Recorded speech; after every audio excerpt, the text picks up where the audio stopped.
Get with a real boxer, real world champion boxer.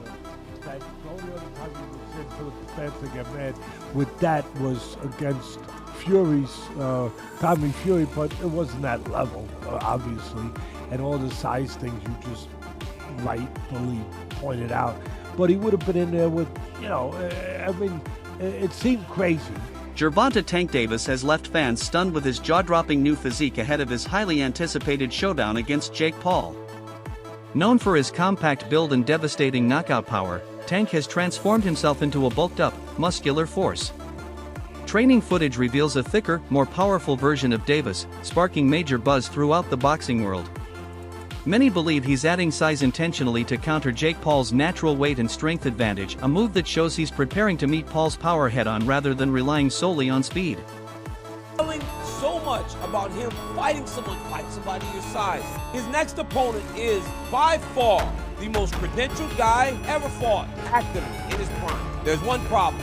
He fights at 135 pounds. He fights at 135 pounds. As the fight approaches, Davis's training has become a relentless campaign against weakness. His new routine blends high-intensity strength conditioning, explosive sparring, and endurance drills aimed at maintaining power without losing agility.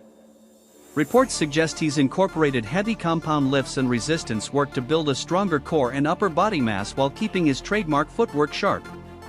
In sparring, Tank has been working with larger, more physical partners, even some near heavyweight size, to adapt his body to taking shots and controlling bigger men inside the ring. You can't let it burn, baby, let it burn. Mind over matter, son. Mind over matter. This is the blues on. Ain't nobody doing no shit like this. Come in the desert. Nigga trying to stay away from the desert. He come in the desert. When the night Camera. Oh, Okay, light, camera, action. and fighting. Light, action. Camera.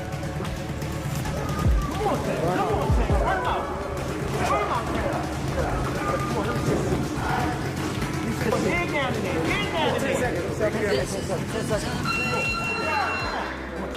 Don't think about it. Don't think about it. Remember that gun on it? They got that gun on that tank. They go, time. when the night is cold. He ain't gonna keep you here late at night. Good job. It's been hard being away from my daughter. She actually here, she sleep. Just being away from her, it was a little touchy, but I know when I'm up, up against. I know that I got pay-per-view. I know I'm fighting a tough opponent, so really I know how to lock in. I know how to shy away from everything. I know how to, I know how to fool around.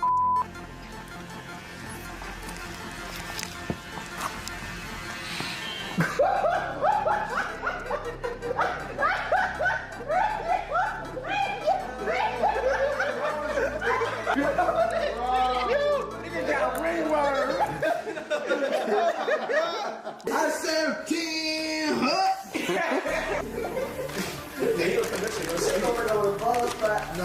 Despite the transformation, the challenge remains enormous. Jake Paul is naturally much bigger, and fight rules set a 195-pound limit with 12-ounce gloves, a massive leap for Davis, who usually fights around 135.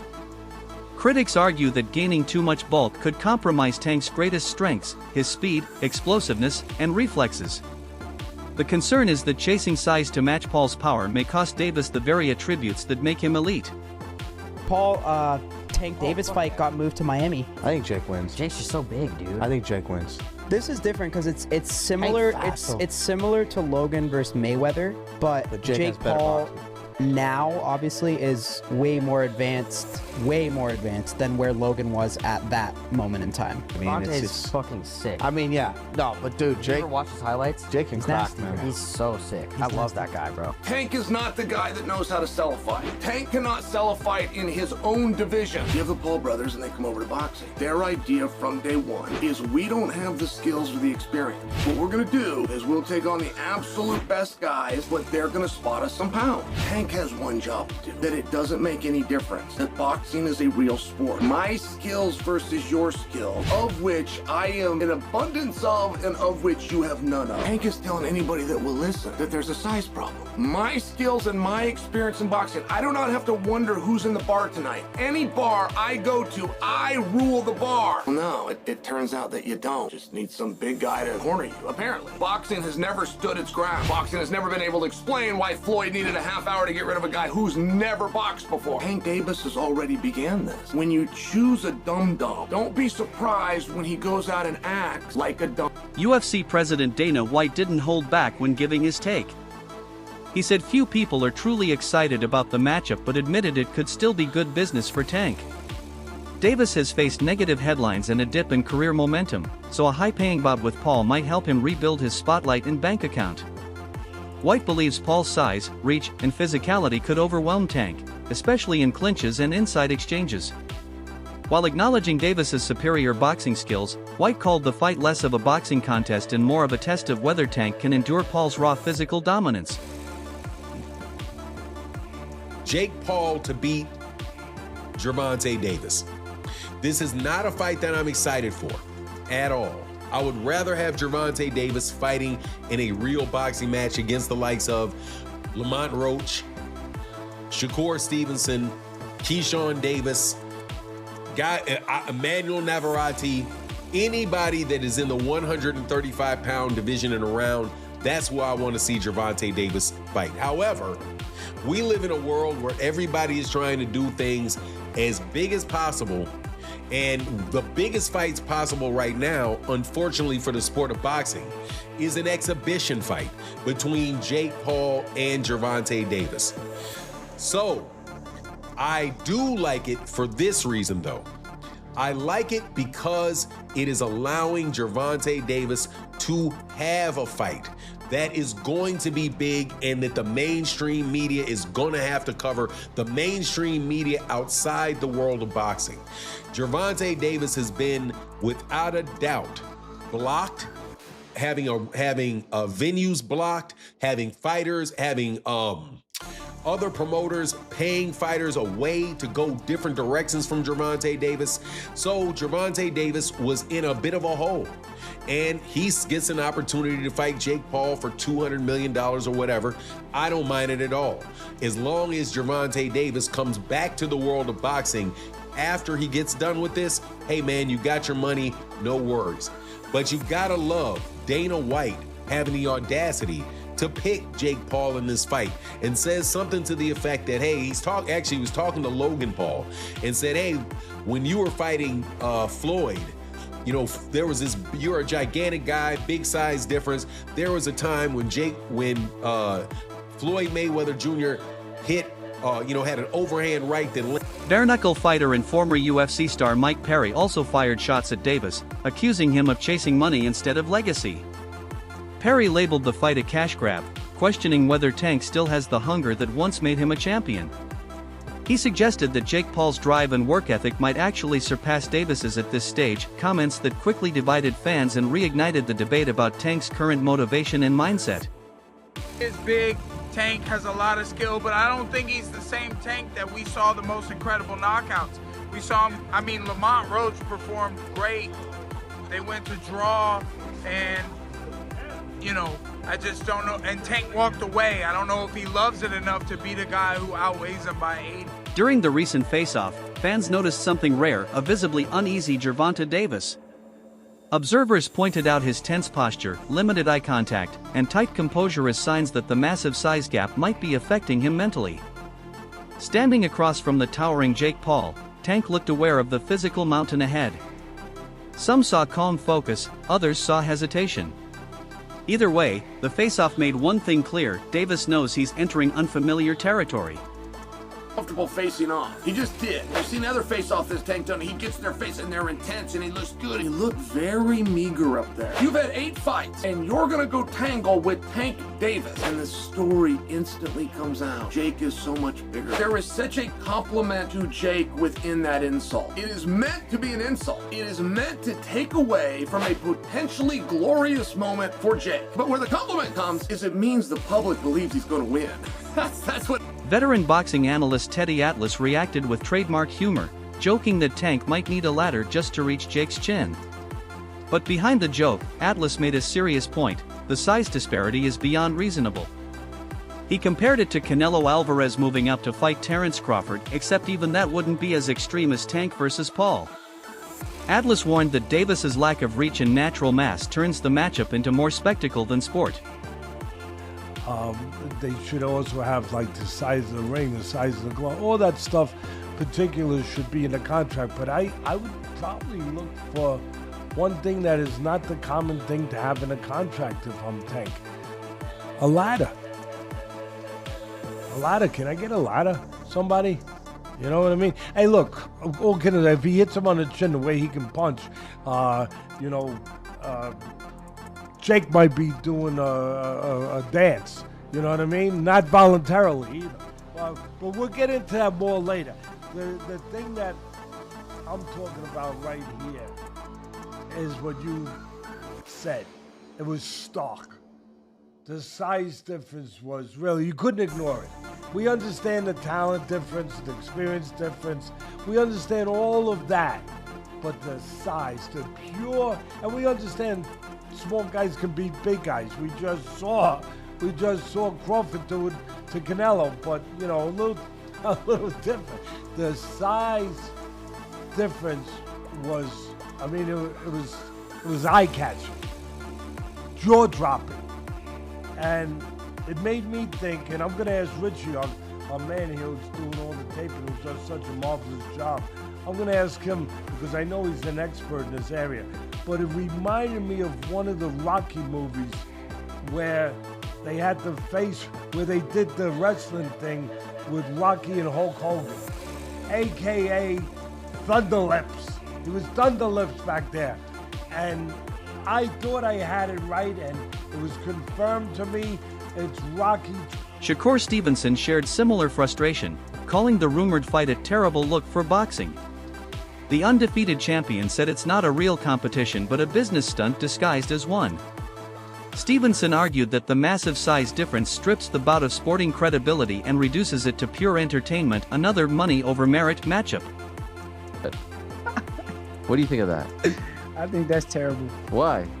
I mean, I get it, because at the end of the day, it's the money business, and you want to make the most money, but from what I'm hearing, he can make more money in a fight with me, and if that's the case, why not fight me? Sure. Do you think he beats Jake Paul? Do I think he beats Jake? Yeah. I mean, it's a huge size advantage, though. It is, but I think Tank got the skills to make sure he come out on top. Do you think that Jake has gone better? Yeah, I think actually Jake got tremendously better from the time frame that he started till now.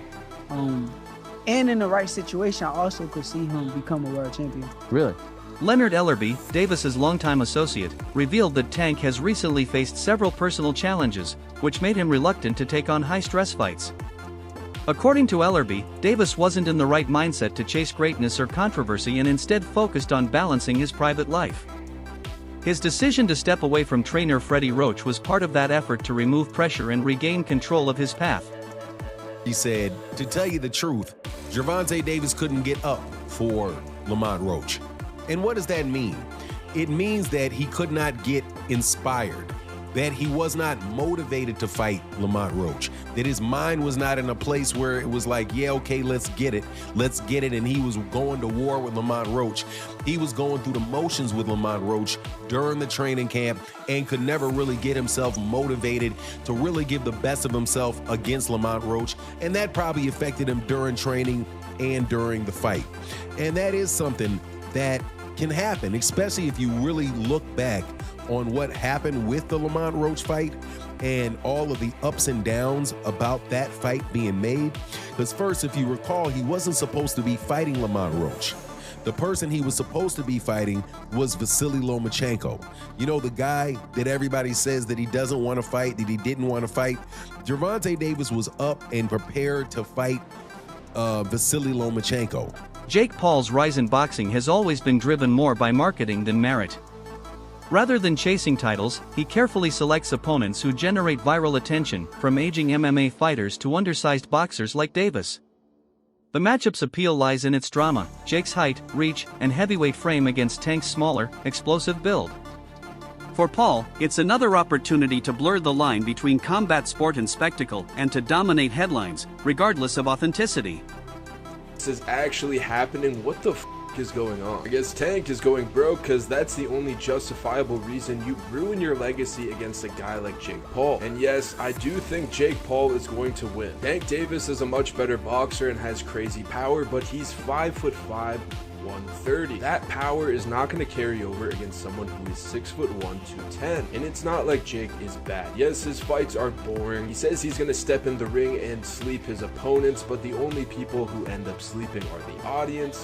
Mike Tyson fight. But at the end of the day, he's a big guy with power who's training boxing full time, and he has beaten some legitimate competition. Woodley, Nate Diaz, Anderson Silva, Mike Perry had a competitive fight with Tommy Fury, but it's crazy how particular Jake has to be when selecting his opponents. They have to have enough clout to be interesting, enough skill to be taken seriously as a threat, but at the same time have clear weaknesses and disadvantages that Jake and his team can exploit to win. Now that he's fighting an elite boxer, he has to fight someone 7 weight classes down. I mean, Tank could win if he makes Jake do a very aggressive weight cut, but I just don't see that happening. I got Jake by 3rd round TKO. He should put me on the co-main event and allow me to fight Francis Ngannou. That would be an easy first round. MMA legend Nate Diaz dismissed the fight entirely, calling it a pay-per-view circus. He said he refuses to predict or engage with it because it's not real competition, it's promotion. Diaz accused modern boxing of losing its soul, replacing sporting integrity with staged money fights that make the sport look like a business venture instead of an athletic craft. I gotta ask you, Jake Paul versus Gervonta Davis. Does Davis have a chance? Gervonta is a great boxer, but he ain't gonna be. So you got Jake Paul by knockout, or? No, I don't got anybody, but I don't think. He's just too small. It's just. I don't want to beat up somebody that small. I don't want to. You know what I'm saying? What do you think of the fight? I don't want to lose to somebody that. There's no point in the fight. It's a great fight, actually. You think I'm it's not a good hating fight? on the fight, but I think. My thoughts on it is let's watch it, see what happens. Ryan Garcia said that boxing's turning into WWE. Yeah, with that type of matchup. What do you agree? Last thing, White House card, like you said, you want Conor McGregor? Yeah, but the whole thing's at WWE, so right. It's like, at least that's happening and getting something to talk about, something to watch, and I'm looking. Michael Bisping echoed those concerns, saying Jake Paul facing a man nearly 100 pounds lighter is absurd. He reminded fans that Paul's previous fight with 58-year-old Mike Tyson already blurred ethical lines, and this one pushes them further. To Bisping, these matchups represent a troubling trend where shock value outweighs substance, and entertainment overtakes true competition. He's at least 65 pounds heavier than you. That is called one thing. That's called being a bully. It was bad enough when he fought Mike Tyson, a man that was 58 years old, and he was walking around like, I just beat the baddest man on the planet. I just destroyed Mike Tyson and went out there and I beat him, and him and his brother are all celebrating and shit like that. It's like, dude, what are you doing? What don't you understand about this? If you want respect from your peers, if you want everyone on the planet to look at you and take you seriously and give you credit as a boxer, you have to take on challenges that are real. You have to go up against someone that keeps you up at night, against someone that gets you out of bed in the morning to go for a run because the fear of them beating you down is real. Not going up against someone that is so small. If you were to go up to this guy in a bar and try and start a fight with them, people would look at you and say one word, whoa, stop being such a bully, leave him alone. You are way bigger than this guy. And that's clearly what we have here. It is ridiculous. When you look at the tail of the tape, Gervonta Tank Davis, granted, a very, very skilled boxer, a world champion. He's had some great wins. He's had a tremendous career. He's got 28 knockouts on his record. I'm just looking at the tail of the tape here. 30 years old, Jake Paul, 28. Gervonta Davis is 5'5" inches tall, whereas Jake Paul is 6'1". I would never dream on picking on a guy that is 5'5" inches tall. Granted, there's some tough guys out there that are 5'5" inches, okay? They're smaller guys, you know, but for 5'5", they'll pack a good punch. Typically, they're mixed martial artists or both. So the question remains, is Jake Paul versus Gervonta Davis an exciting crossover event, or another publicity stunt that risks boxing's credibility for views and cash?